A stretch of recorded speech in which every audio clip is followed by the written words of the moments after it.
and welcome everybody to Mouth Matters, open and honest conversations about oral cancer. Today, we have another special guest. She's from Melbourne, Australia, and she has a story to tell. Hi, Bella. Say hello to everybody. Hey, everyone. It's so nice that you came on from so far away. Bella, you're young and we can all see it. You're 26 years old. You were a caregiver for your grandma or nan for how long?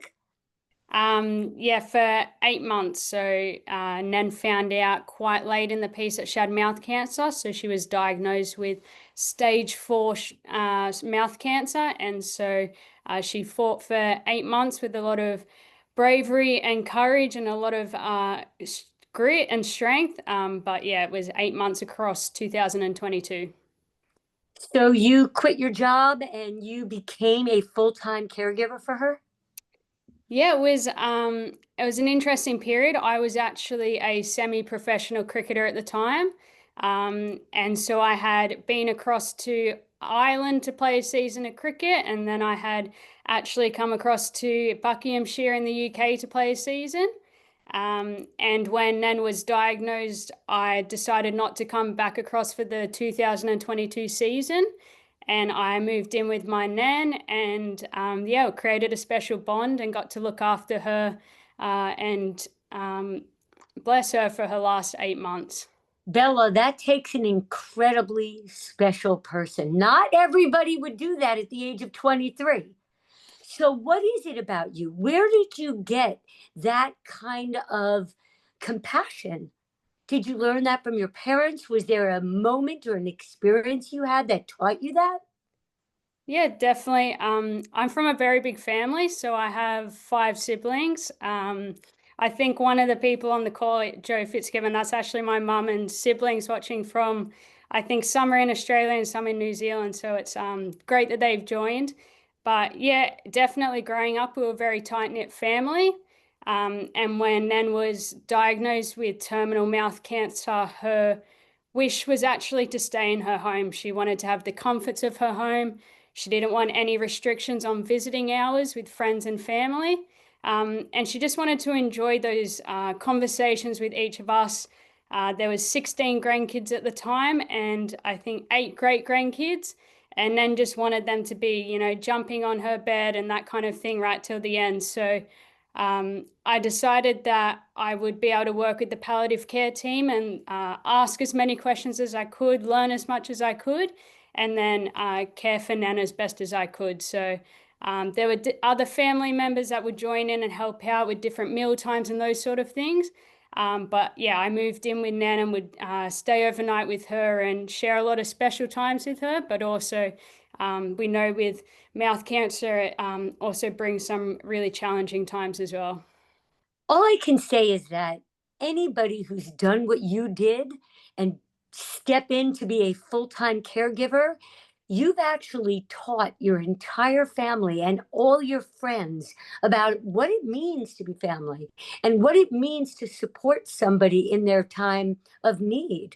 And it's an incredibly beautiful trait that you have. And I'll bet that your friends are feel pretty lucky that they have you as a friend because you're somebody who knows how to support other people. And it's really admirable, Bella. Like, don't, that is a very admirable trait. Could you tell us about one of the most challenging moments for you during that time? Yeah, definitely. I will jump in, Eva, and say we had some nurses coming in across those 8 months, and it quickly became that Nen believed I knew a lot more than them, which wasn't true at all. So I think they got the hardest time across the 8 months as they would come in to do their daily cares and assistance, and then it'd say, "Oh, you've done what, 4 years study, whatever. Move out of the way." And she believed that I had a special way of looking after her, and I was just grateful that even though times there weren't, as you mentioned, there is challenging times. Nen had mouth cancer of her lip, and because she decided that she didn't want to go down any treatment pathways because we know how it can affect talking and speaking, and Nen didn't want to lose that ability. So Nen's tumor actually grew outside of her lips and up her cheek, which meant that from a carer's point of view, you have the site of the tumor, which it was a big black growth that was sort of going further up her cheek. And the other thing we learned about mouth cancer, because hers was growing externally, there was also quite a severe stench that came with that as well. So during some of the cares where I would have to lift Nen out of the bed so that we could change the sheets, change her dressings on some pressure wounds she had, and then you'd lift her back in, you're dealing with the site of the tumor, you're dealing with the site of seeing Nen in horrific pain, but also there was a smell element as well. So my grandfather, Nen's husband, passed away a couple years prior, and he had bowel cancer, and I had the opportunity to do some cares in his final weeks, and that came with its own challenges. But being an internal cancer, it didn't affect all your senses like that. So I'd say that was something that none of us knew going into it. We never told my Nen that it smelled, so we would still go up when we saw Nen, give her a kiss hello, a kiss goodbye. The grandkids would still be on Nen's bed, the great grandkids climbing all over her. So none of us let Nen know that there was a stench. And I'm quite proud that the whole family and friends just rallied around and still visited Nen despite that. But that was something that was surprising to us all and that we didn't know going into this. Wow. Wow. That is quite a story. So your Nan decided not to have any treatment. She didn't have surgery. She had some surgery.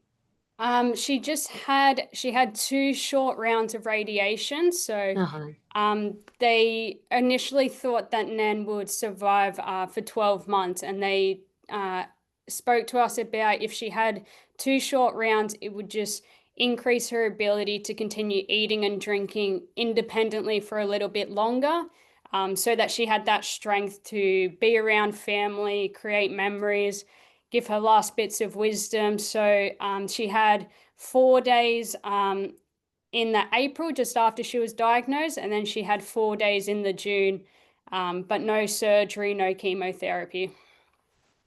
Wow, that is interesting. I mean, I think that a lot of people, a lot of oral cancer survivors want to consider not doing anything. And you've explained to us what that could look like, that the tumor grows externally, that there is a stench. And yeah, that's a, I wonder if she knew all that beforehand, would she have still chosen the same pathway? So anyway, it doesn't matter. What matters is that you are here to tell her story, that you're remembering her, that we're all remembering her, Yeah. and she knows that. Yeah. But I mean, you must be going into a field of public health, right? I mean, you must be. It's funny.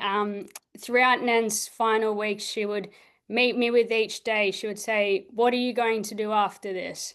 And I'd sort of say, I don't know, maybe go back and play cricket, or I'm not sure, maybe eventually go to university. All my siblings through school, they knew they wanted to do law or accounting. So for me, I didn't know. And Nan would challenge me each day, "All right, Belle, what are you going to do?" And I let that question kind of ponder over the few months after she passed away. And what really settled in my heart was that we learned a lot of stuff, Nan and I.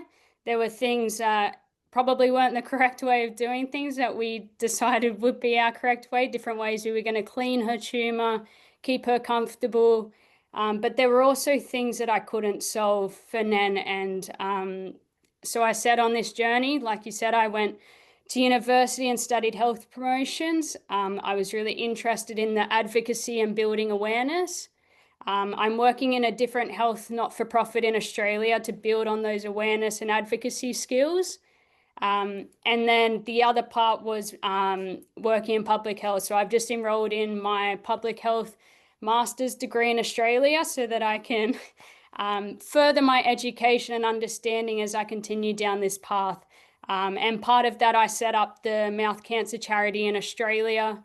because there was no one focused on that space, and I felt like there was such a need. So that's how, through researching and getting linked in with the Mouth Cancer Foundation in the UK, we've been building quite a nice little partnership over the last 12 to 18 months. You are an extraordinary young woman. Wow. Okay, so you've started this mouth cancer charity in Australia. Do you have any idea how many people in Australia have mouth cancer? Yes. So we were having this discussion. I was telling you just before I jumped in, I am actually in London at the moment. I had the privilege of attending the Mouth Cancer Foundation walk on Saturday. So my legs are feeling still a bit tired after the 10 kilometers. I'm not sure, Karen, how your legs are going, but the rain held off and it was a great day. But what we heard at the walk was that now in the UK, there are 10,000 people each year are diagnosed with a form of mouth cancer. And in Australia, we're still seeing about 2,500 cases each year. So, but sadly, in both countries, it is on the increase. So there's definitely a lot of advocacy and awareness that needs to be done in this space. But it's great to partner with the Mouth Cancer Foundation in the UK to sort of join forces and make that awareness piece a bit spread further. Wow. Well, if there's any way that I can help you, you come and ask. I would love to help you in some way. And that sounds amazing that you got to experience a walk. And maybe at some point you'll bring a walk to Melbourne and raise awareness that way. And the Definitely. walks, I chaired a walk for 7 years in Bethlehem, Pennsylvania, where I was living for oral cancer awareness. And we started the walk with a continuing education course for dental professionals. So we had someone come in and speak, and then everybody participated in the walk along with a lot of survivors and their families. And every year they wanted to come back, even after their family member passed, to remember those people. And one of the things we had was a memory tree. So for $1, you could write their name down and put it up on this tree with a beautiful ribbon. There were some beautiful things that made the walk really special. And mostly it's about meeting other people. So you met Karen. Who else spoke? So we had Joss speak, we had some of the incoming, outgoing presidents, and the family that was part of founding the foundation. So, uh, Right. like you said, it's a great way to come together as a community, and also to honor the people that have either lost their fight with mouth cancer or those that have survived it. It's a really horrific cancer, and there's lots that come with it. And it's just so inspiring to see family members turn up, but also those that are either going through or have gone through mouth cancer. So I was very privileged to be able to attend this year. I mean, as a stage 4 oral cancer survivor myself, I remember feeling incredibly alone. I knew nobody who was going through what I went through, what I was going through. And it's a very, I felt pain. I felt really sad, and I felt very alone. So, um, well, I guess I have one more question for you. Was there a story that your Nan shared with you about her past? Or like, did you share, like, what kind of meaningful lessons did you learn from her in these 8 months where you were together so much? Yeah, definitely. Nan and Pa, they always loved to come around to our house as we were growing up, and we'd have a meal around the family dinner table. So it was sort of the longest dinner table you've ever met, because as I said, it was a big family. And Nan would bring some sort of cake or dessert each week. And so we'd have dinner, Mum would have to cook up a big feast, and then they'd sit down, and that became quite important and a pivotal part of our growing up. And that was something that Nan lost when she was diagnosed with her mouth Right. cancer.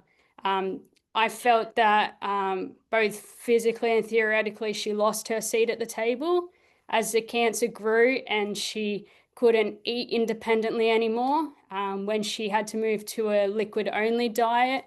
And then when that progressed, there was no product that allowed Nen to be able to drink independently. So it went from trying to tip a bit of fluid in her mouth. I tried to order in products, but a lot of them look like baby cups or children's products, and sort of presenting that to Nen and say, hey, this should help. And she was quite a proud lady, and she'd say, oh, if Ollie, the great-grandchild, has a similar cup, then I'm not going to use that. So I think that's where the Mouth Cancer Charity was born from in Australia. I felt like there is such a need for awareness and education. There's a need for early diagnosis and educating the dental profession and other professions. But for me, I also wanted to try and attack this quality of life piece. And so over the last 12 months as part of the charity, I've been working with some healthcare professionals in Australia and some university researchers on developing a product that would allow someone with oral cancer to be able to drink independently. That's incredible. So I yeah, can't wait to see all the products. Do you think your products will be up on your website? Please share your website and we can see your beautiful logo. And when do you think these products might be up online? yeah, definitely. So I'll give you a little sneak peek, Eva. So this is our first product. So I have actually dedicated this completely to Nen. So it will be called Shirley Sips. So my Nen's name was Shirley. And so it is a pump in the straw. So just by pressing the pump in, the liquid draws up the straw and directly into the mouth. So for Nen, that lost the ability to create a seal on a straw, couldn't suck up the straw. Right. This would have allowed her to independently deposit the fluids into her mouth herself. So, and hopefully would have allowed her to come back and join us at the family dinner table. So, Fantastic. yeah, so That is incredible. thank you. Anything else? Do you have Yeah. anything else in the pipeline there?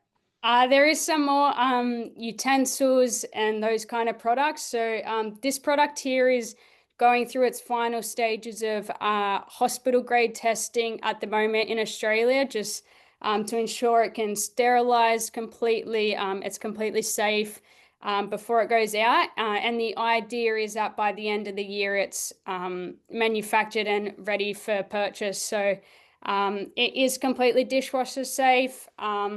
It will have it has one-way valves. So there's no backflow to limit infections and those kind of things. But yeah, just trying to create products that even if you Can you control the pump so you can control how much goes into the mouth?